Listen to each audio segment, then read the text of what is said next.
perkenalkan saya Evi Ashari, CGP Angkatan 10 Unit Kerja UPTD SD Negeri 015931 Padang Mahondang. Pada pagi hari ini saya bersama dengan Bapak Ramadona SPD, beliau selaku Kepala Sekolah di UPTD SD Negeri 018456 Persatuan. Pak, selamat pagi Pak. Iya, kita berbincang sebentar Pak mengenai pengalaman Bapak di dalam hal pengambilan keputusan terkait dengan nilai-nilai kebajikan sebagai seorang pemimpin Pak. Nah, saya ingin bertanya nih Pak, selama ini bagaimana sih Bapak dapat mengidentifikasi jenis-jenis kasus yang merupakan dilema etika ataupun rujukan moral?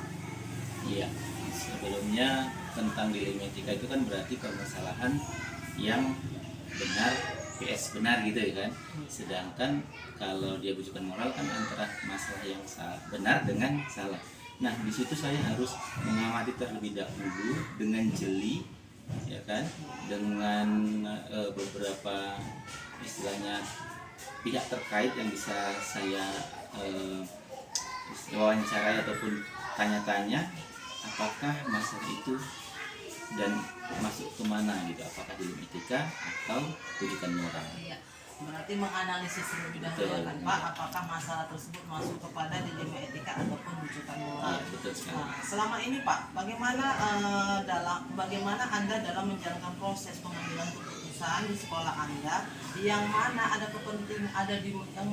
dua kepentingan yang mengandung sama-sama nilai kebenaran ataupun mengandung nilai kebajikan? Kalau ada permasalahan dua hal yang mengandung nilai kebenaran dan kebajikan, tentu kita akan kembalikan kepada peraturan yang kita sudah sepakati bersama di sekolah ini. Nah, jadi kita kembali ke peraturan tersebut gitu. Jadi apapun itu, kalau kita kembali ke peraturan dan itu sudah disepakati bersama oleh seluruh warga sekolah, nah, itu akan dapat diterima oleh semua pihak. Iya, berarti kembali kepada peraturan ya kan iya. Pak. Oke. Kesepakatan sekolah. Terus Pak, langkah-langkah ataupun prosedur seperti apa yang selama ini Bapak lakukan?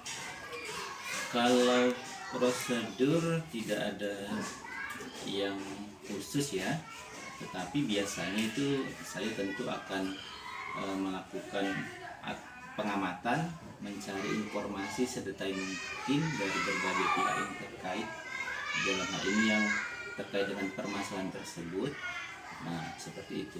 Kemudian saya akan berkolaborasi dengan guru-guru senior yang selama ini membantu dalam pengambilan keputusan. Berarti secara prosedur, secara situasional ya kan Pak, di situ diketahui persoalan itu baru ditentukan dan berkolaborasi Pak ya. Pak, hasil-hasil apa, hal-hal apa saja yang selama ini Anda anggap paling efektif dalam hal pengambilan keputusan pada kasus-kasus dilema etika Pak? Yang paling efektif dalam pengambilan keputusan kasus dilema etika ini, itu yang paling efektif sebenarnya dengan cara mengkonfirmasi ataupun berwawancara langsung dengan pihak terkait. Apa sebenarnya yang terjadi gitu. Permasalahan apa, alasannya kenapa, dari situ, dari dua pihak tersebut nanti kan saya akan mengetahuinya. Setelah saya tahu permasalahan sebenarnya, saya akan berkolaborasi lagi dengan guru-guru senior yang memang saya percaya untuk memecahkan masalah ini dan mencari solusinya seperti itu. Berarti Pak melakukan pendekatan secara langsung terhadap kedua belah pihak. Betul. Untuk duduk bersama sehingga dari hal tersebut kita bisa mengidentifikasi apa persoalan yang sebenarnya. Pak, hal-hal apa saja sih yang selama ini menjadikan tantangan dalam hal pengambilan keputusan yang berkaitan dengan kasus-kasus dilema etika tersebut Pak? Tantangannya biasanya pasti ada di antara dua pihak seperti yang terjadi permasalahan itu. Biasanya ada satu pihak yang merasa dirugikan, padahal sebenarnya tidak ada yang dirugikan gitu. Biasanya tantangan seperti itu, ada pihak yang merasa dirugikan. Nah, tantangan tersebut biasanya kami melakukan kembalikan lagi dengan peraturan tersebut kan telah disepakati oleh warga sekolah dalam kesepakatan bersama. artinya semua warga sekolah itu ikut terlibat dalam buat peraturan tersebut. Jadi kita kembalikan, akhirnya dia dapat menerimanya. Berarti tantangannya lebih ke sifat pribadi nih sebenarnya Iya. Pak ya. Perasaan aja merasa ada yang merasa kurang, katakanlah kurang terpuaskan dalam hal merasa atau tidak merasa dirugikan adil. dalam hal ketidakadilan tersebut Pak. Tapi dapat terselesaikan itu Iya. nanti dengan cara berkolaborasi tadi itu Pak ya. Iya, mengembalikan ke peraturan Oh, yang dan- ada di sekolah. Iya, dan mengembalikan kepada peraturan sekolah. Baik Pak, apakah Anda memiliki jadwal ataupun tata kelola tersendiri nih mengenai kasus-kasus penyelesaian di 5 etika, dan kemudian apakah Anda langsung menyelesaikannya di saat itu juga ataukah memiliki jadwal Pak?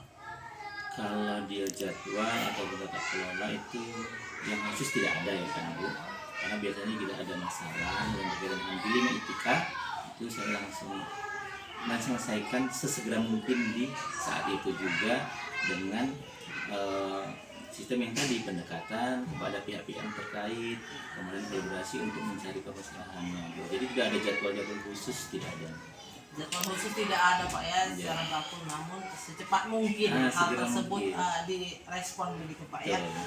Lantas Pak, bentuk atau prosedur seperti apa yang Bapak gunakan dalam penyelesaian kasus tersebut Pak? Prosedurnya tentu itu tadi pendekatan, ya kan, secara duduk bersama gitu, menggali informasi dari pihak-pihak yang terkait tadi atau pihak-pihak yang dalam hal ini di dalam lingkaran permasalahan tersebut untuk menggali informasinya gitu. Itulah prosedurnya. Baru kemudian kami kolaborasi terhadap guru-guru yang memang saya percaya, guru-guru senior terutama, untuk mencari solusinya seperti itu.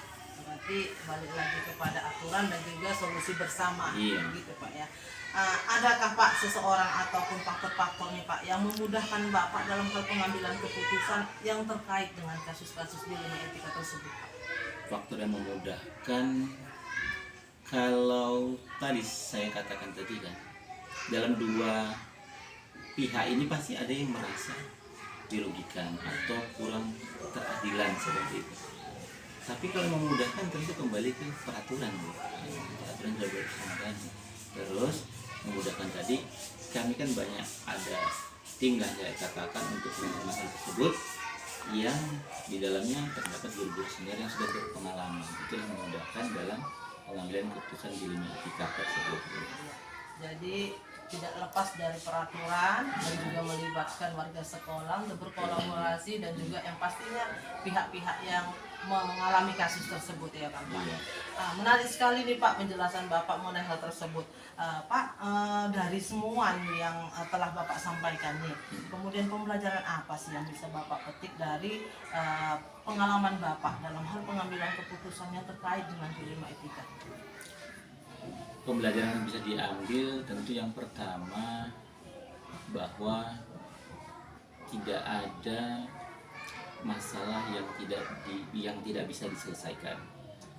Yang kedua bahwa pengalaman dari seringnya kita menyelesaikan masalah-masalah yang terjadi itu akan menambah pengalaman kita dalam mengambil keputusan yang lebih baik, yang bernilai positif, yang terbaik bagi kedua belah pihak. Jadi pengalaman seperti itu.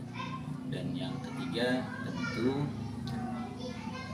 pembelajarannya bahwa kalau bisa ya kan semua warga sekolah ini harus memahami peraturan yang sudah dibuat bersama, agar ketika dia merasa atau berbuat yang tidak sesuai dengan peraturan, dia sudah mengetahuinya dan tidak terjadi permasalahan yang terjadi gitu.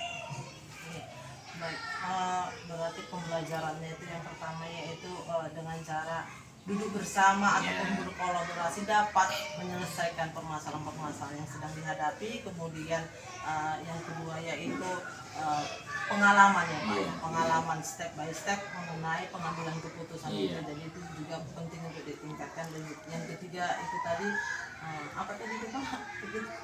Kalau yang ketiga bahwa perlunya warga sekolah ini menyadari tentang menyadari. peraturan yang sudah dibuat bersama, tadi sepakati.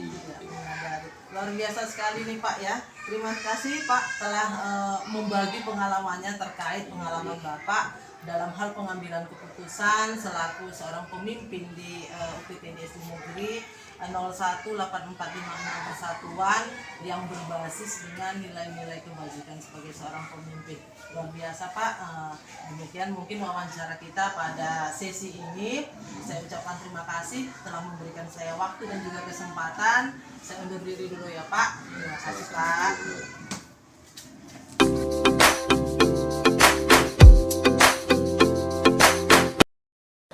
Assalamualaikum warahmatullahi wabarakatuh. Perkenalkan, nama saya Evi Ashari, CGP Angkatan 10, Unit Kerja UPTD SD Negeri 015931 Kota Pamandang, Kabupaten Asahan.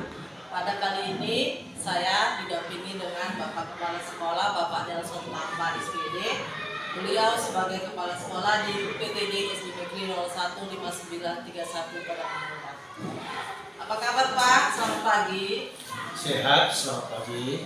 Ya, Pak, kita akan melakukan sesi wawancara Pak terkait dengan pengalaman Bapak dalam pengambilan keputusan yang berbasis dengan nilai-nilai kebajikan selaku sebagai pemimpin Pak.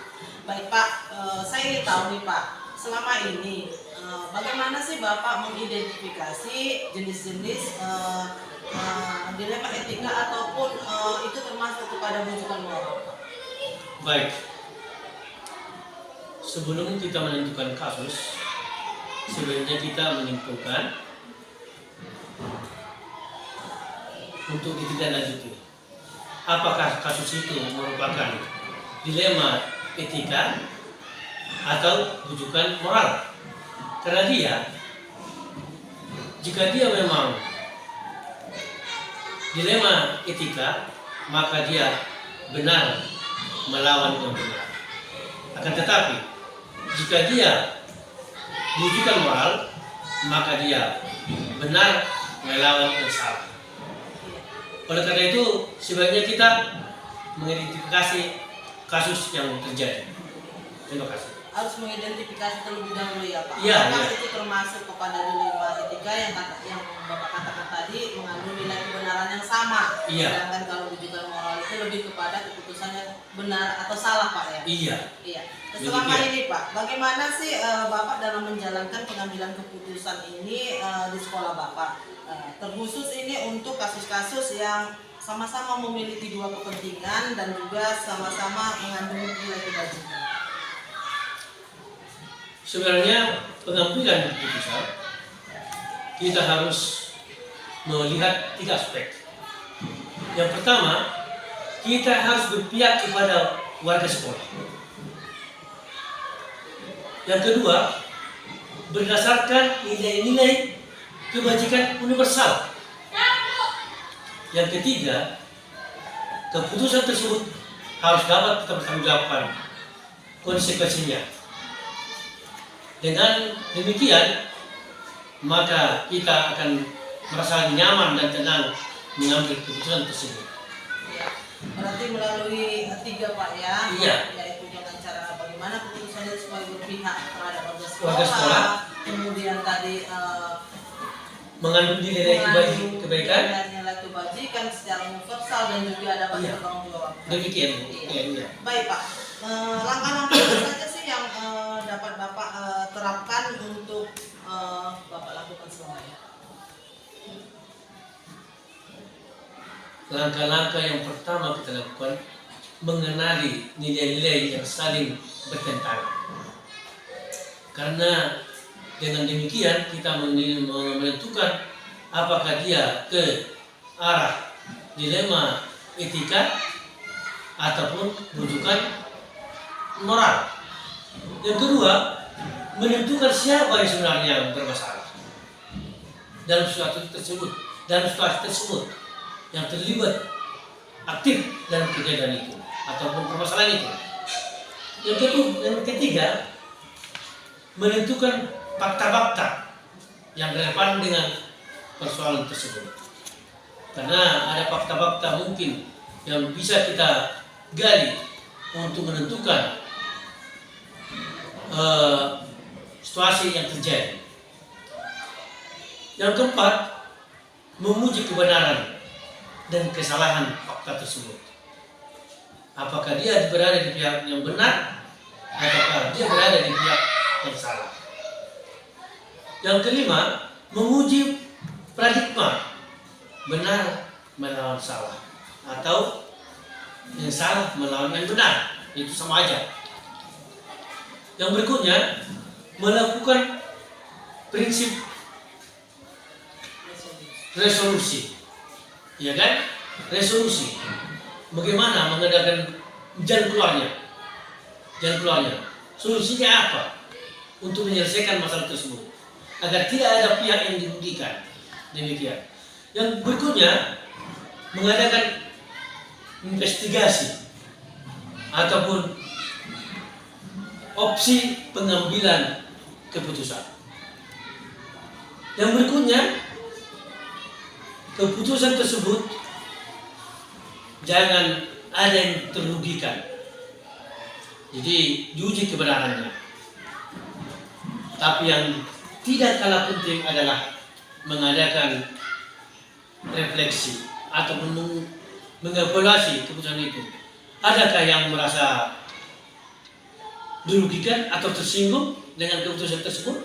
Dan untuk sebagai langkah ataupun gambaran yang akan kita adakan mengambil keputusan ke hal-hal yang akan terjadi berikutnya, kita akan harus merefleksi keputusan yang kita buat. Demikian, Bu. Iya, lengkap sekali Pak ya, langkah-langkah pengambilan keputusan yang telah Bapak jabarkan tadi. Luar biasa sekali Pak ya. Jadi hal-hal apa saja sih Pak yang selama ini Bapak anggap tuh yang paling efektif dalam pengambilan keputusan pada kasus-kasus dilema etika? Baik, yang efektif dan efisien, berpikir dia berbasis hasil akhir, baru berorientasi pada peraturan yang benar. Karena sudah ada mungkin juknis, ada undang-undangnya. Dengan demikian kita harus berdasarkan orientasi juknis tersebut ataupun peraturan yang benar. Yang ketiga, mengutamakan rasa peduli. Jangan kita merasa itu nggak apa-apa itu. Kita sepelekan masalah. Hal itu adalah hal yang salah dan fatal. Tetapi sebagaimana besar atau kecil pun permasalahan ataupun dilema yang terjadi dalam dilema etika, harus kita selesaikan dengan tepat waktu. Jangan ditunda-tunda. Demikian. Berarti ada 3 Pak ya, hasil yang Bapak anggap itu paling efektif. Yang Iya. pertama yaitu berdasarkan nilai akhir, Iya. berdasarkan peraturan, dan juga yang terakhir berdasarkan nilai-nilai Peduli. kepedulian. Iya. Iya. Pak, Baik. ini ada hal-hal nih yang selama ini tuh yang membuat tantangan terhadap pengambilan keputusan yang berkaitan dengan kasus-kasus dilema etika itu. Apa sih tantangannya Pak? Tantangannya tidak menawarkan solusi yang jelas yang sesuai dengan norma dan etika. Itu tantangannya. Seakan-akan tidak menawarkan solusi yang benar, yang jelas sesuai dengan norma dan etika. Demikian tantangannya. Iya, tantangannya itu berarti Bapak takut apabila keputusan Iya. tersebut tidak sesuai ya, Tidak Pak, ya? sesuai. Dengan apa namanya nilai kebajikan tersebut Pak. Iya, itu menjadi tantangannya. Iya, baik Pak. Kemudian Pak, apakah Bapak ini memiliki jadwal sih atau tata kelola tersendiri dalam mengatasi penyelesaian kasus-kasus Pak yang terkait dengan dilema etika tersebut Pak? Sebenarnya saya tidak mempunyai jadwal, karena kasus itu terjadi tidak kita ketahui kapan terjadinya. Oleh karena itu kasus tersebut jika ada kita selesaikan tepat waktu. Demikian adanya. Berarti Bapak tidak memiliki jadwal tertentu. Iya. Nah, Bapak menyelesaikan tersebut di tempat Pak ya. Iya. Dengan tepat waktu lah. Dengan tempat. Tidak mau menunggu-nunggu. Demikian. Baik, Pak. Bentuk atau prosedur seperti apa sih yang Bapak jalankan dalam menindaklanjuti pengambilan keputusan tersebut? yang membantu saya untuk mengambil keputusan tersebut. Oke. Baik Pak, apakah Bapak selama ini memiliki tata kelola ataupun jadwal khusus nih dalam hal penanganan kasus-kasus yang terkait dengan dilema etika Pak? Saya tidak mempunyai jadwal karena kasus tersebut jika ada saya selesaikan sesuai dengan keadaan pada saat itu juga. Berarti Bapak tidak memiliki jadwal? Tidak. Apakah berarti Bapak ini langsung tuh menyelesaikan persoalan di tempat itu Pak? Iya. Oke. Baik Pak, apakah Bapak memiliki jadwal tertentu ataupun tata kelola dalam sebuah penyelesaian kasus-kasus dilema etika? Ataukah Bapak ini langsung tuh menyelesaikan persoalan tersebut di tempat? Baik. Saya tidak mempunyai jadwal. Dulu setiap kasus tersebut terjadi, saya selesaikan pada saat itu juga. Dan saya untuk menyelesaikan permasalahan tersebut, saya berkoordinasi atau bersama-sama dengan warga sekolah yang tidak bertentangan dengan dilema etika. Dengan demikian, saya merasa nyaman pada saat itu juga bisa selesaikan hal-hal yang bertentangan dengan dilema etika. Berarti Bapak langsung ya Pak? Saya langsung menyelesaikannya. dan Ya. saya berkoordinasi dengan pihak-pihak sekolah. Baik Pak, bentuk dan prosedur seperti apa yang Bapak jalankan? Bentuk dan prosedur yang saya jalankan membicarakan hal tersebut ataupun dilema etika tersebut dengan tenaga pendidik dan tenaga kependidikan. Yang kedua, mungkin jika hal itu belum begitu memuaskan, akan saya bicarakan dengan pihak komite ataupun pihak-pihak terkait yang dapat membantu saya menyelesaikan masalah dilema etika tersebut. Ya, berarti Demikian. membicarakannya dengan semua warga sekolah dan juga di sini Bapak melibatkan komite sekolah Pak. Iya. Iya. Sekali Pak. Adakah seseorang ataupun faktor-faktor Pak yang memudahkan Bapak dalam membantu Bapak dalam pengambilan keputusan yang berkaitan dengan kasus-kasus dilema etika tersebut? Itu tadi. Saya membicarakan dengan pihak-pihak pendidik dan tenaga pendidikan, pihak-pihak komite ataupun instansi-instansi yang dapat membantu saya untuk menyelesaikan masalah dilema etika tersebut. Itu Berarti semua dilibatkan Pak saya ya? libatkan semua yang dapat membantu saya untuk menyelesaikan hal tersebut. Bagus sekali Pak ya. Iya. Dari semua hal yang telah Bapak sampaikan ini Pak, pengalaman apa sih yang dapat Bapak petik dari proses pengambilan keputusan ini yang berkaitan dengan dilema etika? Pengalaman yang dapat saya petik atau menjadi pembelajaran bagi saya. Yang pertama, mengenal kemanusiaan melawan nilai tanggung jawab. Itu yang pertama. Nilai kemanusiaan melawan nilai rasa tanggung jawab. Yang kedua, melibatkan warga sekolah, guru, siswa, baik komite. Yang ketiga, menguji legal tidaknya keputusan yang saya buat itu dengan peraturan yang ada, baik undang-undang maupun juknis yang dari dinas. Karena setiap keputusan yang saya buat harus dapat saya pertanggungjawabkan dengan pihak dinas. dan pihak orang sekolah. Demikian adanya. Ya, menarik sekali nih Pak ya sesi bincang-bincang kita pada pagi hari ini Pak. Iya. Sebelumnya saya mengucapkan terima kasih telah mau membagi pengalaman Bapak selaku kepala sekolah dalam hal pengambilan keputusan yang berbasis dengan nilai-nilai kebajikan sebagai seorang pemimpin. Saya mengucapkan terima kasih atas waktu yang diberikan kepada saya Pak. Saya ucapkan terima kasih banyak. Semoga apa yang telah Bapak sampaikan tadi dapat memberi perubahan arah yang lebih baik bagi sekolah kita ya Pak ya. Terima kasih Pak. Dan saya pun mengucapkan terima kasih juga Bu sebagai guru penggerak. Mudah-mudahan Ibu sukses dan dapat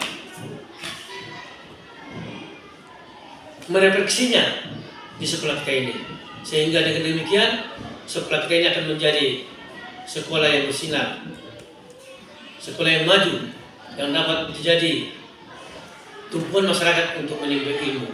Demikian adanya harapan saya. Terima kasih Pak. Terima kasih.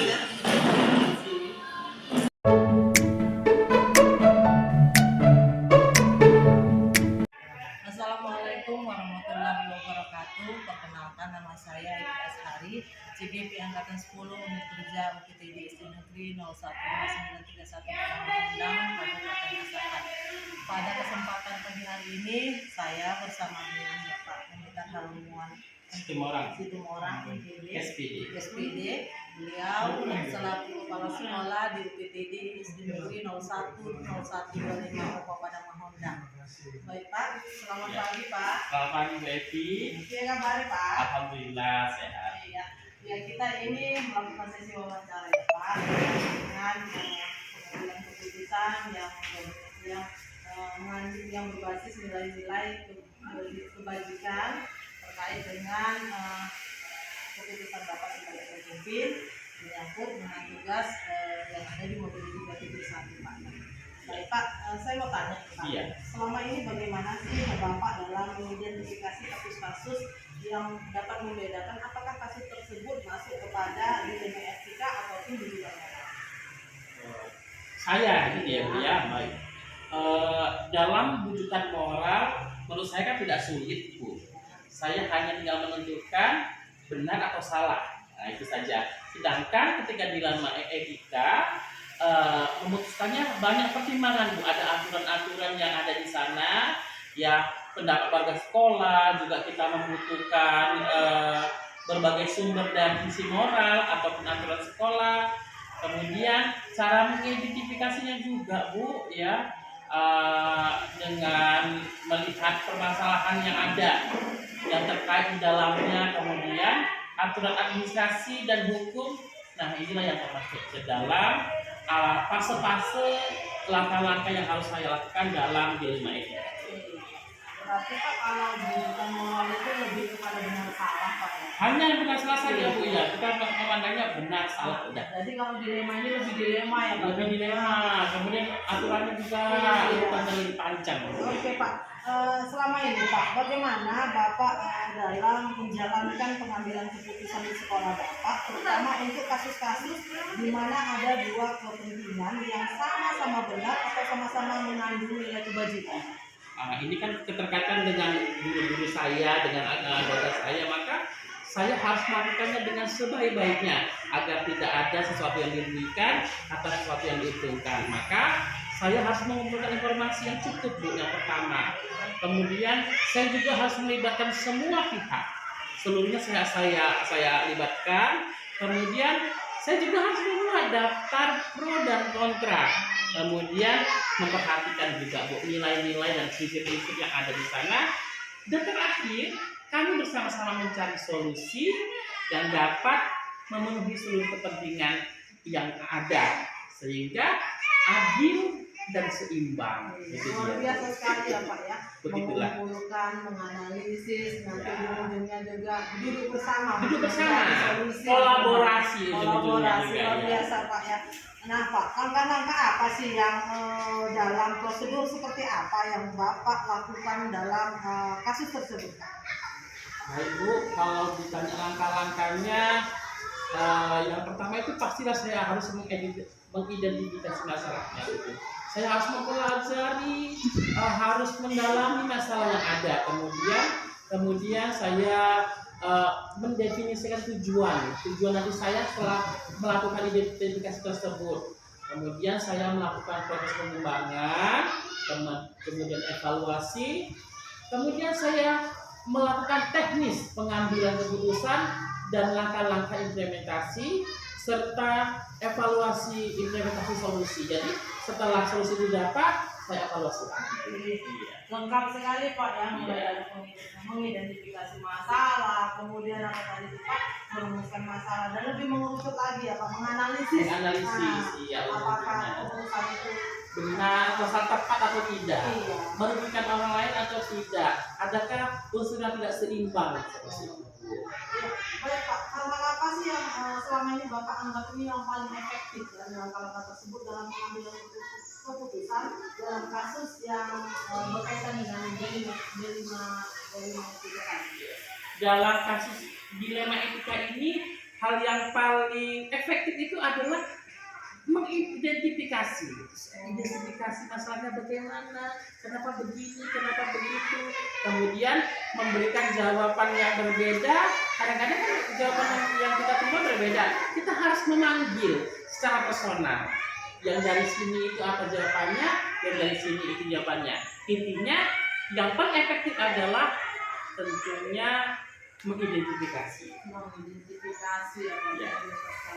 Nah, udah gamblang tuh tadi Pak, tuntutannya sudah Bapak jelaskan. Karena sesuatu kan kita wajar ya Pak, ada segala tantangan. Ya, Nah, pasti. hal-hal apa sih yang menurut Bapak nih selama ini yang menjadi tantangan Bapak dalam pengambilan keputusan nih yang dalam kasus dilema etika itu? Ya, hal yang paling apa tadi? Tantangan Pak. Tantangan yang paling yang paling dalam pengambilan keputusan yang paling rumit lah ya. Tentunya kan kita ini kan ini kan kolaborasi dengan guru-guru. Yang paling itu adalah membuat keadilan. Jadi tidak adil, sangat dilema sekali. Kadang ini begini, tapi ini begini. Kita harus membuat adil yang merata, sehingga menurut saya rasa adil, kasihan atas perilaku yang sama pada semua orang, sehingga timbul perbedaan pendapat. Namun kita harus memutuskan sesuatu yang tidak merugikan, yang tetap seimbang, tidak timbang sebelah. Ini yang paling tantangannya yang paling besar, dilemanya ini ya. Paling dilema sekali. Iya. Kemudian Pak, saya mau tanya nih, apakah Anda itu memiliki sebuah tata kelola sih ataupun jago tersendiri apabila Anda itu apabila Bapak itu dalam menyelesaikan kasus-kasus dilema etika? Kalau secara kronologis tata kelola itu ya enggak ya Bu. Saya juga manusia biasa. Saya hanya benar-benar mengidentifikasi, kemudian mengagak-agak gitu lah. Pokoknya ujung dari semua itu adalah hati. Itu dia. Berarti apakah Bapak ini langsung nih menyelesaikan persoalan tersebut itu di tempat, ataukah Bapak ini memiliki sebuah jadwal untuk menyelesaikan kasus-kasus ataupun bentuk dari penyelesaian dilema etika tersebut? Kalau menyelesaikan di tempat tentunya tidak, Bu. Karena kita yang pertama tadi saya katakan mengambil keputusan ini yang paling efektif itu mengidentifikasi. Maka saya tidak bisa melakukan pengambilan keputusan di tempat. Saya harus mengidentifikasi, kemudian saya juga harus berkolaborasi dengan guru-guru yang lain, sehingga tidak ada keterpihakan yang membuat orang lain menjadi terugikan atau merasa diuntungkan seperti itu, Bu. Kalau boleh saya tahu nih Pak, bentuk prosedur seperti apa sih yang Bapak jalankan ini?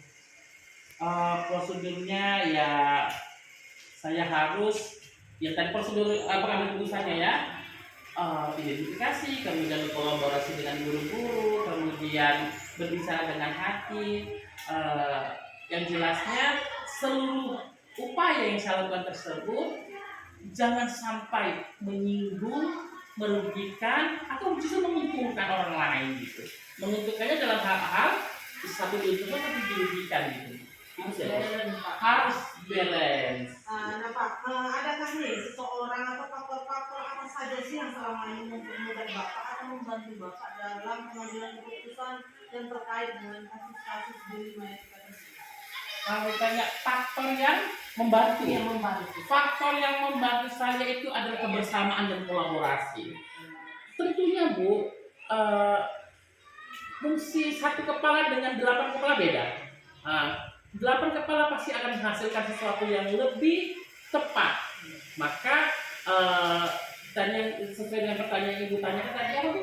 Itu seseorang atau faktor yang memudahkan. Faktor yang memudahkan adalah kolaborasi. Tanpa kolaborasi tidak akan terjadi. Luar biasa sekali penjelasan dari Bapaknya. Nah, dari semua hal yang sudah Bapak jabarkan ini kan, pembelajaran apa sih yang dapat Bapak Bapak petik dari pengambilan keputusan yang berkaitan dengan diri tersebut? Jadi kalau ditanya hal yang dapat dipetik itu ya dalam pengambilan keputusan ini, yang pertama adalah mempertimbangkan sebaik-baiknya. Jangan asal kita memutuskan, Bu. Jadi ketika kita mempertimbangkan sebaik-baiknya dari segala sisi, dari sisi A, sisi B, sehingga kita merasa yakin dengan keputusan kita. Kemudian dari ini juga kita akan mendapatkan ilmu dan wawasan bagaimana cara mengambil keputusan sehingga tidak merugikan orang lain dan berdasarkan dengan nilai-nilai kebajikan dengan mempertimbangkan yang sudah baik dan benar, sehingga tidak ada yang kita katakan tadi, tidak ada yang dirugikan dan tidak ada yang diuntungkan secara sepihak, semuanya balance. Ya, luar biasa sekali Pak ya. Terima kasih sesi wawancara kita pada pagi hari ini. Terima kasih atas waktu dan kesempatannya. Juga terima kasih telah berbagi pengalamannya Pak terkait dengan pengambilan keputusan yang berbasis dengan nilai-nilai kebajikan sebagai seorang pemimpin. Saya undur diri Pak, kita sampai ketemu di lain waktu. Terima kasih banyak telah membersamai saya. Terima kasih Pak.